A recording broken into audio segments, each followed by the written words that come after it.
वीर धीर तलवार तीर हो, मर्द मराठा शूर वीर हो, युद्ध में कौशल गजब दिखावे, रिपु दमन कर शंख बजावे।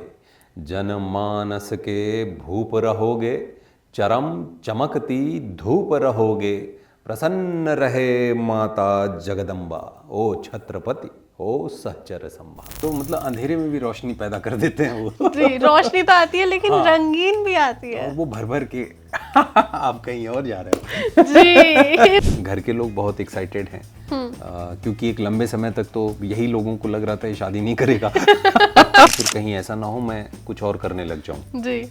है ना, क्योंकि मुंबई बहुत महंगा शहर है। मेरे लिए तो शादी का लड्डू खा के मैं मुस्कुरा रहा हूँ कि चाहिए क्या। मैं ना ऐसे देखता हूँ, बोली देता हूँ, पीरियड्स आते हैं ना तो हार्मोन्स जो हैं बॉडी के उसमें एक उथल पुथल होती है। बीइंग अ मेल, ज़रा सा सामने कहीं ऑफिस में या घर में या दोस्तों के बीच में ज़रा सा कुछ ऐसा संवाद अगर हो जाए जहाँ पे आपका हार्मोनल बैलेंस जो है शेक कर जाता है, तो आप ऐसे बिहेव करते हो जैसे क्या पहाड़ गिर गया। तो मैं कैसे बोल दूँ कि मेरी माँ को चाहिए क्या था। लड़के थोड़ा सा सुधर जाओ, और सुधर जाओगे रंगीन देखने के बाद।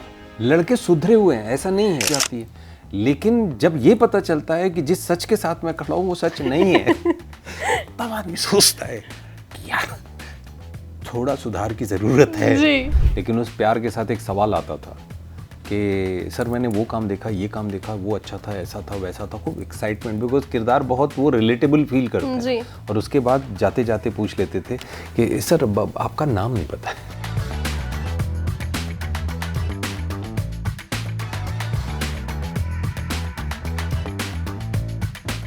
हाय guys, you are watching ANT live as well as ABP live. आज एक ऐसी चीज़ होने वाली है जो पहले मैंने कभी भी नहीं किया है, क्योंकि जब हम किसी शायराना बंदे के साथ बैठते हैं, किसी ऐसे बंदे के साथ बैठते हैं जिसको वर्ड्स की बहुत वैल्यू है, तो हम कुछ लिख के ज़रूर लाते हैं। तो 2 लाइंस के साथ मैं स्टार्ट करूँगी।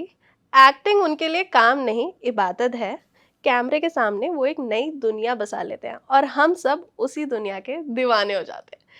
I think this truly fits for you. Vineet, कैसे हो आप? बहुत बढ़िया, thank you so much.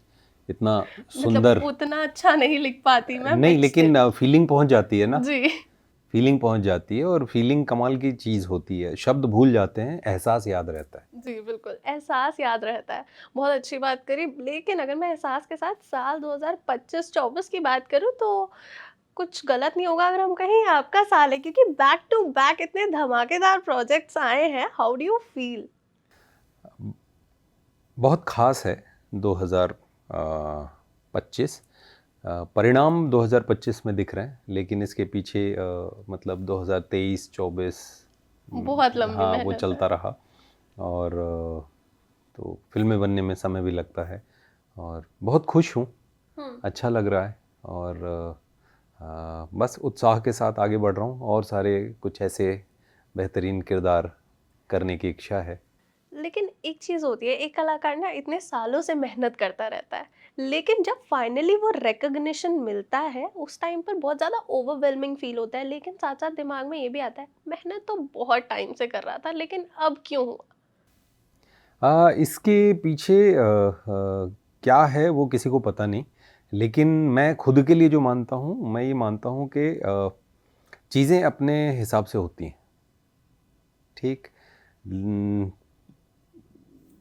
Cinema देखने वाले, सिनेमा से जुड़े लोग कहीं ना कहीं देख रहे थे, बहुत बहुत वक्त से देख रहे थे।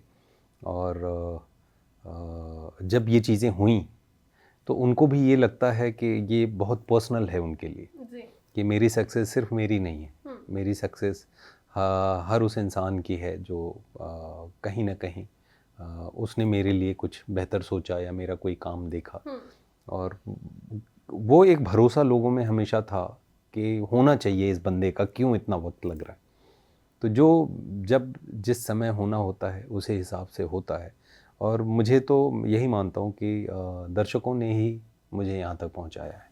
जी बिल्कुल। कि हम काम करते हैं लेकिन दर्शक जब उसे सराहते हैं और तभी वो चीज़ जो है और बड़ी हो जाती है। जी।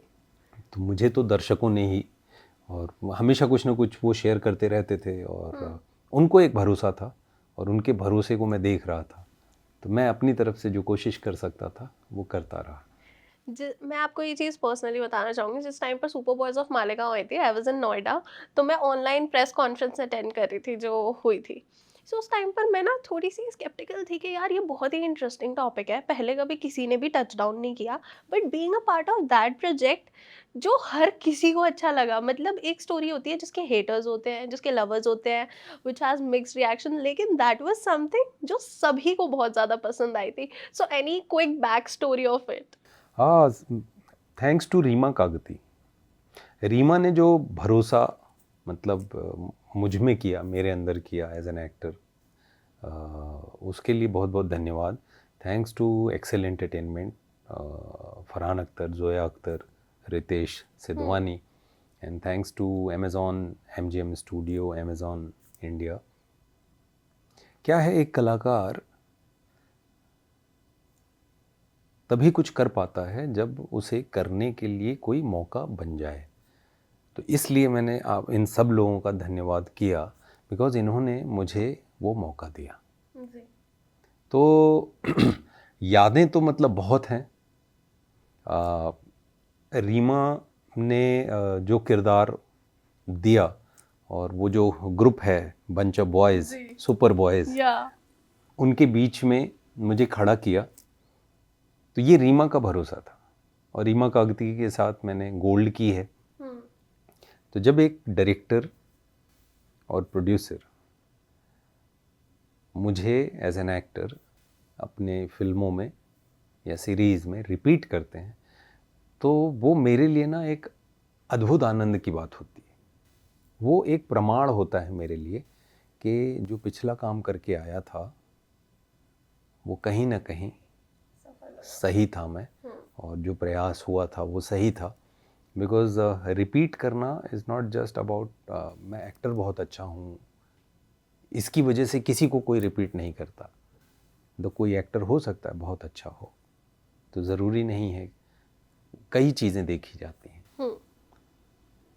तो वो कई चीज़ें जो होती हैं उसके डिटेल में नहीं जाऊंगा, बिकॉज सी आप जब सर झुका के अपना काम करते हैं चुपचाप, और आप अपना काम बेहतर करते हैं, तो लोग देख रहे होते हैं आपको। तो जब रिपीट करते हैं तो मुझे ये होता है हाँ पिछला काम जो है मैं ठीक था, तो इसी तरीके से अब और आगे बढ़ते जाना है, और मुझे बहुत अच्छा लगता है। बहुत मज़ा आया था सुपर बॉयज़ ऑफ मालेगांव के शूट में, बिकॉज होता है ना कि जब यंग ब्लड इकट्ठा हो जाता है तो कुछ नया ही आता हाँ है। तो मतलब अंधेरे में भी रोशनी पैदा कर देते हैं वो जी, रोशनी तो आती है लेकिन हाँ, रंगीन भी आती है। और वो भर भर के आप कहीं और जा रहे हो जी, रोशनी के साथ साथ कुछ और भी हाँ, आ तो गया। सुपर बॉयज़ ऑफ मालेगांव में रोशनी भी थी, और वो रोशनी मुझे रंगीन तक भी ले आई है। जी, तो रंगीन के बारे में हमें कुछ बताना चाहेंगे? इतना पावर पैक्ड रोल जब तक किए, जैसे अभी आपने बात करी ना कुछ चीज़ों की, कुछ चीज़ होती है जो एक एक्टर को फिनोमिनल बना देती है। उनमें से एक चीज़ है छाप छोड़ जाना किसी के भी दिल में, भले ही फिर वो छावा हो, जाट हो या फिर सुपर बॉयज़ ऑफ मालेगांव। इनमें ऐसा कैरेक्टर हमें नहीं लगता, जैसे एज़ एन ऑडियंस व्यूअर है ना हमें लगता है कि यार ये बंदे से बेटर कोई नहीं कर सकता था ये thank role. You so much. So जब वो वाली चीज आती है, so how do you prepare for these sort of roles? रंगीन पे तो हम आएंगे अभी। मैं डायरेक्टर्स पे बहुत डिपेंड करता हूँ। मैं उतना ही बेहतर हो पाता हूँ जितना बेहतर मेरा डायरेक्टर होता है। जी। तो जब डायरेक्टर मुझे वो मौका देते हैं और एक आज़ादी मिलती है किरदार के साथ बढ़ पाने की, तो धीरे धीरे वो बनता है। अब उसके प्रोसेस में जाएंगे तो there are lots of things कि सबसे पहले तो स्क्रिप्ट पढ़ता हूँ, कई बार पढ़ता हूँ, और वो सिलसिला शूट के आखिरी दिन तक चलता रहता है। जब मौका मिल जाता है स्क्रिप्ट पढ़ने लग जाता हूँ। तो स्क्रिप्ट ऐसी हो जाती है कि मतलब होता पुरानी किताब नहीं होती, मेरी स्क्रिप्ट वैसी हो जाती है। उसके दूसरे वाले पन्ने पे जिस पे कुछ लिखा नहीं होता उस पे बहुत कुछ लिख चुका होता हूँ। बहुत सारे कलर आ चुके होते हैं तो वो कलर के कोड मुझे पता होते हैं कि क्यों है ये, मतलब अगर ग्रीन से हाईलाइट किया है तो क्यों किया है, येलो से किया है तो क्यों किया है, ऑरेंज से किया है तो क्यों किया है। तो ऐसे वो मेरे अपने कोड हैं, है ना, और वो सब करता रहता हूँ, फिर वो चेंज भी होते हैं। डायरेक्टर को सुनता हूँ, राइटर को सुनता हूँ। मैं डायरेक्टर पे बहुत डिपेंड करता हूँ एज एन एक्टर। और सारी तैयारियां करने के बाद फिर छोड़ देता हूँ। सेट पे प्रिपेयर होके आता हूँ, लेकिन एक होता है ना, वो सारी तैयारियां करके आता हूँ और छोड़ देता हूँ कि ये ही करना है, ये दिमाग में मेरे नहीं होता। सब पता है, सारी चीज़ समझ में आ गई, अब ऐसे जैसे मुझे कुछ नहीं पता, और कैसे करूँगा वो एक्चुअली मुझे नहीं पता होता। बिकॉज जो इंस्टिंक्ट है वो बहुत खूबसूरत चीज़ होती है, वो बस हो जाता है। तो मुझे पता है, शब्द वब्द हो गए, डायलॉग हो गए, सब हो गए, करना कैसे है ये उधर ही सब होता है कि डायरेक्टर ने किस तरीके से सीन को देखा, मुझे क्या ब्रीफ मिली, तो वो सुर मेरा लगता है। साथ में जो कलाकार होते हैं, को एक्टर्स, वो आपको बहुत निखारते हैं। अब जैसे छावा की जो बात अगर की जाए, तो जो कविता का पाठ है, तो जब सामने कलाकार आपको दे रहा होता है तो आप खुद ब खुद निखरते हो। तो अकेले ऐसा तो है नहीं मोनोलॉग पढ़ रहे हैं जी, है ना, गिव एंड टेक है। तो वो विक्की ने बहुत सुंदर तरीके से जो है अपने किरदार को जिया है, तो उसकी वजह से मैं भी सुंदर हो जाता हूँ। तो ये बेसिक कुछ चीज़ें होती हैं, बाकी डिटेल में जाएंगे तो वो किरदार क्या है, क्या डिमांड करता है, क्या नया करूं। बिकॉज एक सर्टेन टाइप की चीज़ें आप जब कर रहे होते हो तो ये होता है नया मैं क्या करूं, बिकॉज हो सकता है उस तरीके का किरदार किसी ने किया हो जी, तो आप क्या नया लेके आओगे। तो वैसे बहुत सारे बॉक्सेस रहते हैं, तो खोजता रहता हूँ। जी, तो मेरे लिए ऐसा होता है, जब एक फिल्म कर रहा होता हूँ तो ऐसा लगता है कि बस खोज में लगा हुआ हूँ, कहाँ से क्या मिल जाए। सड़क चलते मुझे किसी की बॉडी लैंग्वेज अचानक से क्लिक कर जाती है, ओ ये है, ये हो सकता है, ये मैं इस कैरेक्टर में कर सकता हूँ, या कोई एक छोटी सी एक्टिविटी वो जहन में रह जाती है। तो किरदार ऐसे ही बनता जाता है, रंगीन बनते हैं। रंगीन बनता है, डेफिनेटली रंगीन बनता है। अच्छा, एक चीज है कि जितना छावा के कवि जी को प्यार था कविता से, उतना ही आपको है। कोई एक ऐसी कविता इस टाइम पर याद आ रही है जो हमारी ऑडियंस को एक्सक्लूसिवली सुनाना चाहेंगे? कविताएं मतलब गाने वाने लिख लेता हूँ, और वैसा भी नहीं है कि कोई बहुत प्रोफेशनली लिख रहा हूँ। कोई एक दो लाइंस जो याद आ रही होंगी। मैं छावा की कविता पढ़ देता जी जी हूँ। बिल्कुल, वो तो फेवरेट है हमारी। वीर धीर तलवार तीर हो, मर्द मराठा शूर वीर हो, युद्ध में कौशल गजब दिखावे, रिपु दमन कर शंख बजावे, जनमानस के भूप रहोगे, चरम चमकती धूप रहोगे, प्रसन्न रहे माता जगदम्बा, ओ छत्रपति ओ सहचर संभा। बहुत ही लाजवाब, इसी का वेट था जब से इंटरव्यू स्टार्ट हुआ था। लेकिन एक चीज के लिए मैं आपको कॉन्ग्रेचुलेशंस बोलना चाहूंगी, touching down on the parenthood journey. बस the baby is on board, arriving very soon, और क्या पता जब तक हमारे व्यूअर्स देखें तब तक बेबी डेफिनेटली आ भी जाएगा। सो कैसा फील हो रहा है इस टाइम पर? मिक्स्ड फीलिंग्स है, बहुत एक्साइटेड हो गए? कुछ एक मतलब शब्द ही नहीं है, ऐसा एहसास है। बहुत सुंदर है, बहुत ख़ास है। पहला बच्चा है तो सब कुछ नया है, तो लाइफ में सब कुछ नया हो रहा है। मतलब वो छोटी छोटी चीज़ें भी है ना, कि अच्छा वो बेबी का बैग बना लेते हैं, है ना, बेबी का कपड़ा कहाँ रखा जाएगा, बेबी को दूध अगर पिलाना है तो नेसेसरी कैसे, हाँ क्या क्या चीज़ें होंगी, हॉस्पिटल का बैग रेडी हुआ कि नहीं हुआ, है ना, बेबी के लिए चेस्ट आया नहीं आया, सो मेनी थिंग्स। एंड हम लोग, मैं रुचिरा, हम लोग खूब खुशी से एक्साइटमेंट के साथ ये सब कर रहे हैं। घर के लोग बहुत एक्साइटेड हैं, क्योंकि एक लंबे समय तक तो यही लोगों को लग रहा था ये शादी नहीं करेगा।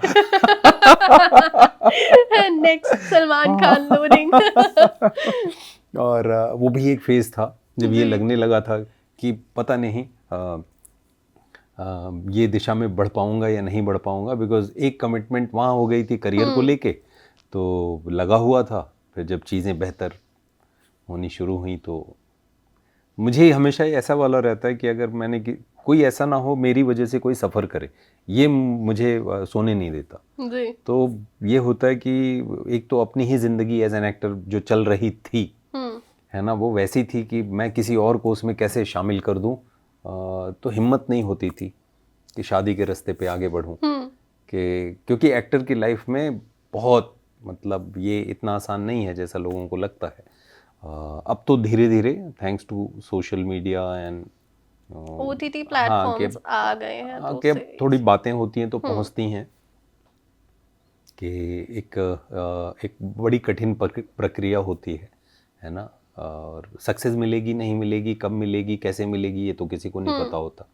तो वो एक दौर था जिसमें ये होता था शादी के 7 फेरे कब होंगे पता नहीं, और मैंने उसे मैं गलती बोलूँ या सबका अपना अपना नज़रिया होगा, बट मुझे ऐसा लगता था कि मैं अगर इधर बढ़ा तो मुझे दूसरे की तकलीफ़ देखी नहीं जाएगी, फिर कहीं ऐसा ना हो मैं कुछ और करने लग जाऊं, जी। है ना, क्योंकि मुंबई बहुत महंगा शहर है ये हम है सबको ना, पता है। वहाँ छत कमाने के लिए है ना बहुत बहुत पापड़ कुछ बेलने चुकाना पड़ते पड़ता हैं। है। तो वो था, बट हाँ आई एम वेरी हैप्पी। सभी परिवार के लोग बहुत खुश हैं, सारे दोस्त बहुत खुश हैं, तो we are waiting, We are waiting we eagerly, are even we waiting, are yes waiting। Yes yes. अच्छा, ये चीज़ ना, इस चीज़ से मुझे ये चीज़ याद आई। एक बहुत पुरानी कहावत है, हमने गानों में भी सुनी होगी अब तक। शादी का लड्डू जो खाता है वो भी पछताता है, जो नहीं खाता वो भी पछताता है, तो खाकर पछताना भला। गाना याद आ रहा है मुझे विभा का। हाँ, मेरा अनुभव अलग है। अच्छा है, बहुत अच्छा। हाँ, आप अगर उठा के देखोगे तो बहुत सारी चीज़ें मेरे लाइफ में तो बदली हैं। जी। रुचिरा के आने के साथ, शादी के बाद सो मेनी थिंग्स हैपेंड। और जो आपने इंटरव्यू की शुरुआत में बोला 2024-25, जी।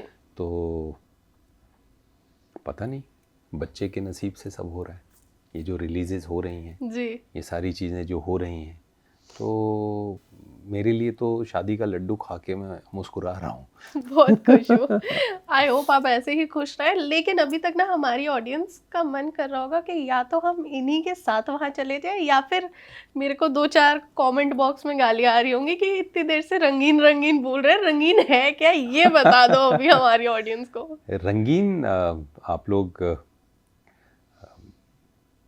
बड़ा मज़ेदार कैरेक्टर है रंगीन का, आप लोग देख ही रहे होंगे, और जो सुनने को मिल रहा है बहुत अच्छा लग रहा है। इवन जब पोस्टर आया था तब से ही चर्चा शुरू हो गई थी, बज़ क्रिएटेड है और या बहुत ज़्यादा है। तो लोग वेट कर रहे थे रंगीन का, और जब जैसे ही पोस्टर आया तब से ही बहुत सारी बातें शुरू हो गई।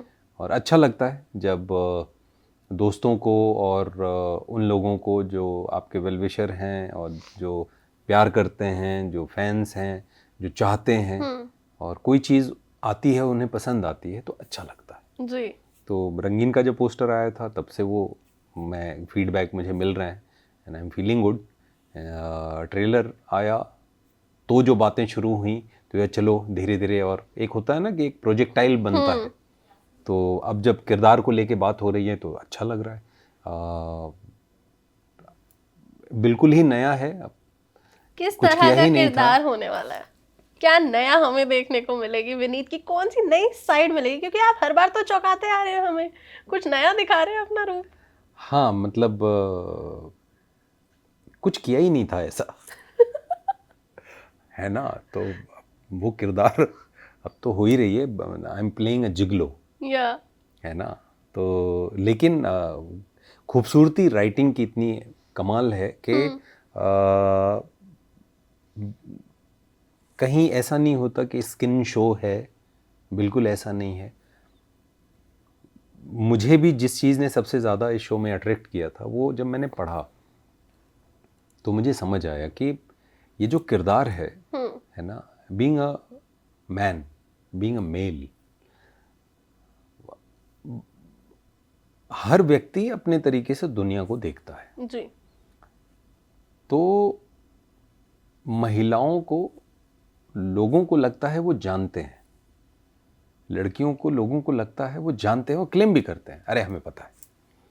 लेकिन ये जो किरदार है, ये किरदार ऐसा है कि बीइंग अ जर्नलिस्ट उसे ऐसा लगता है कि वो समाज के बारे में जानता, बिकॉज डेली अपडेट है, वो प्रोफेशन ही ऐसा है ना। तो वो एक अपनी जद्दोजहद में है जो उसकी ज़िंदगी में चल रहा है, और उसे ये लगता है वो जो कर रहा है सब ठीक है। तो एक फीमेल के पर्सपेक्टिव से उसे लगता है कि वो 50% की जो आबादी है उनको मैं जानता हूँ जी। लेकिन जब उसके जीवन में उथल पुथल शुरू होती है तब उसे समझ में आता है, my God, I know nothing about them, we just claim कि हम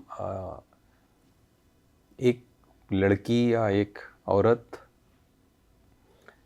के पर्सपेक्टिव को समझते हैं, हम ये क्लेम करते हैं। लेकिन जब आप उनके नज़रिए से ज़िंदगी देखते हैं तो आपको समझ में आता है आप बिल्कुल उसको समझ नहीं रहे थे जी। क्योंकि उनकी ज़रूरतें बहुत अलग होती हैं। एक होता है हमें कुछ देना था, हमने दे दिया, उससे तो पूछो उसे चाहिए या नहीं, है ना। क्या पता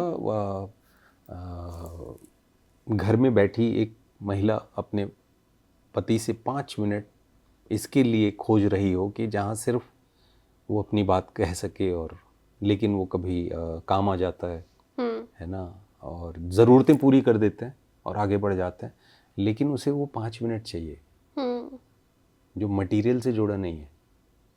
उसे वो 5 मिनट चाहिए जिसे वो सिर्फ कह सके, लेकिन इसे ये लगता है कि सब तो कर रहा हूँ, है ना। तो वो 5 मिनट चूक जाते हैं अक्सर। फिर ज़िंदगी में जो उथल पुथल आती है तब जो शौक लगते हैं तो वो लिया नहीं जाता वो शौक। तो बाकी शो देखिए, और बिल्कुल शो तो तो हम ये किरदार देखेंगे। किया ही नहीं है। तो उस पूरे प्रोसेस में वो जैसे जैसे आगे बढ़ता है उसकी समझ बड़ी होने लगती, जो उसने अपनी ज़िंदगी में नहीं सीखा था उसे वो इस तरीके से सीख पाता है, और वो वहाँ पहुँचता है जहाँ is wise person, now is उसका ईगो मेल्ट हो गया है जी। वो वहाँ तक पहुँचा है। तो बहुत सारे लेयर्स हैं, तो मुझे ये सब बहुत अच्छा लगा था। और हमें लगता है कि समाज के एक सर्टेन तबके की महिला की ही ज़िंदगी में ऐसी कुछ दिक्कतें हैं, लेकिन सच ये नहीं है। वो भी वो शो बताएगा कि वो कोई भी स्ट्रेट आप उठा लो, वहाँ अलग तरीके की प्रॉब्लम्स हैं हर जगह, हर लेयर्स पे। अच्छा नहीं, जब भी विमेन नीड्स की बात होती है ना तो कोई ना कोई मजाक बन जाता है उस पर, कोई ना कोई मीम बन जाता है, कोई ना कोई जोक बन जाता है, जैसे कि वो है अरे चाहिए क्या औरत को। लेकिन आज तक किसी को उस चीज़ का आंसर नहीं पता कि चाहिए क्या औरत को। लास्ट टाइम विमेंस डे पे हम हर साल देखते हैं, हर कोई स्टोरी लगाता है, कोई अपनी मम्मी की, कोई गर्लफ्रेंड की, कोई वाइफ की, कोई डॉटर की, but they really don't know कि उन्हें चाहिए क्या। मतलब लड़के आई नो प्रैक्टिकल होते हैं, but sometimes we need emotional support rather than the practical answers. तो विनीत, क्या लग रहा है कि ये वाला जो शो देखेंगे लोग, लड़के, उन लोगों को इस चीज़ का जवाब मिल जाएगा कि चाहिए क्या औरत को? कहीं ना कहीं बहुत सारे ऐसे पहलू जिसे नहीं समझ पाते हैं उसे समझने का मौका ज़रूर मिलेगा। और जो ये मीम है कि चाहिए क्या, मैं ना ऐसे देखता हूँ, बोल ही देता हूँ। महीने में एक बार जब पीरियड्स आते हैं ना, तो हार्मोन्स जो हैं बॉडी के, उसमें एक उथल पुथल होती है। बीइंग अ मेल, ज़रा सा सामने कहीं ऑफिस में या घर में या दोस्तों के बीच में ज़रा सा कुछ ऐसा संवाद अगर हो जाए जहाँ पे आपका हार्मोनल बैलेंस जो है शेक कर जाता है, तो आप ऐसे बिहेव करते हो जैसे क्या पहाड़ गिर गया। यहाँ कुदरती तौर पे महिलाओं के साथ हर महीने ये चीज़ होती है। तो कहीं ना कहीं उसको देखने और समझने की ज़रूरत है। उसके साथ बहुत सारी दूसरी चीज़ें जो उन्हें फेस करनी पड़ती हैं। तो अगर इस नज़रिए से आप देखेंगे तो ये शब्द कभी नहीं निकलेगा कि आखिर चाहिए क्या तुम्हें। ठीक, वही महिला का एक जो दूसरा रूप है, जब मैं अपनी माँ को देखता था, नाउ शी इज़ नो मोर, तो मैं कैसे बोल दूँ कि मेरी माँ को चाहिए क्या था। मेरी माँ को ये चाहिए था कि मेरा बेटा खाना खाया कि नहीं खाया, बिटिया कहाँ है, आई कि नहीं आई, कहाँ रह गई, हस्बैंड की जो चीज़ें हैं वो हो पाई या नहीं हो पाई, घर में एक ज़रूरत की कोई चीज़ थी, चाहे गमला ही क्यों ना हो, है ना, उसको पानी दिया गया या नहीं दिया गया, खाना ढंग का बन रहा है या नहीं बन रहा है। 1 दिन 2 दिन 5 दिन खाना बना देना एक अलग चीज़ होती है, पूरे परिवार को रोज़ रोज़ और रोज़ उस खुशी के साथ खाना देना, पूछना, ये ना एक मतलब अलग ही तरीके की सोच और अलग ही तरीके का दिल होता है, तभी ये हो पाता है। इसी वजह से बच्चे अपनी माँ के लिए उनकी फीलिंग बहुत अलग होती है, राइट। लेकिन वो माँ कभी उस उम्र में भी रही होंगी, है ना, जब वो माँ नहीं थी। तो एक प्रक्रिया है, एक कुदरती प्रक्रिया है। और दूसरी एक बड़ी चीज़, कितने लड़के हैं जिनको मैं बोलूँ शादी के बाद चलो लड़की घर,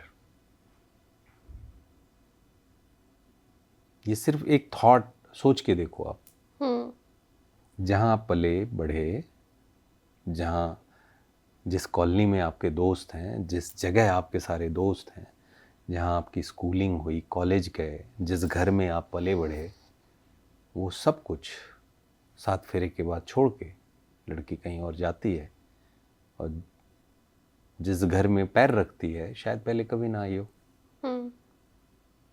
या सपोज चलो आज के ज़माने में आना जाना भी हो, तो घर छोड़ के परमानेंट एक दूसरे घर को अपना घर बना के अपनाना, इसके लिए बहुत अलग दिल और सोच और भावना लगती है, जो हम टेकन फॉर द ग्रांटेड लेते हैं जी। मतलब मुझे कोई कहे, मैं अपनी बात कर रहा हूँ, मुझे कोई कहे कि अब चलो किसी और के घर में रहो, अपने से तो ना हो पाएगा। इतनी सारी चीज़ें हमारी आँख के सामने लड़कियाँ महिलाएं कर रही हैं, फिर भी हम बाज नहीं आते बोलने से, आखिर तुम्हें चाहिए क्या। जी। ठीक है, कुछ ऐसे केसेस होते हैं जहाँ पे तमाशा बना के रख दिया जाता है, वो अलग बात है। मैं एक इन जनरल की बात कर रहा हूँ, एक्सेप्शन खोजेंगे तो हर जगह है, बहुत सारी ऐसी भी केसेस हैं जहाँ पे मतलब ये होता है भाई जुड़ा ही क्यों, जी। है ना, वो एक अलग है। लेकिन ये एक बेसिक है जो हर जगह होता है, हर परिवार में होता है ना। मैं अपनी बहन में देखता हूँ, अपने आसपास के दोस्तों में देखता हूँ, तो मुझे बहुत सारे आंसर्स ऐसे मिल जाते हैं। डेफिनेटली आई गेस लड़के थोड़ा सा सुधर जाओ, और सुधर जाओगे रंगीन देखने के बाद। लड़के सुधरे हुए हैं ऐसा नहीं है, होता ये है ना कि वो उनको वो चीज़ सिखाई नहीं जा रही। ऐसा नहीं है कि लड़के इतने तो कॉम्प्लिकेटेड हैं, ऐसा होता नहीं, प्रॉब्लम दूसरी है। मुझे ऐसा लगता है कि उनको ऐसा, उन्होंने जो देखा है ना अपने आसपास, वही टुकड़ा लेके वो जी रहे हैं जी। तो उनके लिए वो सच है। डिल्यूजन में हाँ, उस टुकड़े की सच्चाई उनको समझाने की जरूरत है। होता क्या ना कि आपको अगर कोई चीज फीड कर दी जाए और आप जब ये बिलीव कर लेते हो ये सच है, तो उसके साथ आप बहुत मजबूती से खड़े होते हो। आपकी आवाज से जो निकलता है वो बहुत जोर से निकलता है, तो बात दूर तक जाती है।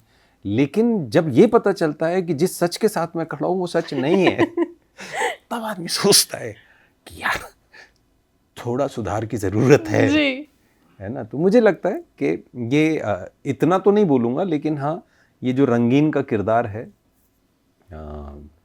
तो इसका नाम भी आदर्श इसीलिए रखा गया कि इसको लगता है कि एकदम आइडियल है, आदर्श है, आइडियल मैन है ना। और ये आदमी ऐसी जर्नी पे निकल पड़ता है जहाँ पे इसे समझ में आता है हम नाम के आदर्श थे। अभी काफी सारी चीजें सीखनी बाकी है। यस। चलिए, लास्ट में इस क्वेश्चन से करना चाहूंगी, अभी अभी recently you have officially cross the 1000 crore mark in box office contribution. If I am wrong तो मेरे को भी रोक देना, because I am talking about the facts. तो ये माइलस्टोन अचीव करने पर कैसा लग रहा है, because there are many actors who are struggling. मेरे हाथ में तो नहीं है, वही मैं बोलूँगा कि ये परमात्मा का आशीर्वाद है और दर्शकों का प्यार है और लोगों का भरोसा है. बाकी ये नंबर सुनने में बड़ा क्रेजी लगता है ना.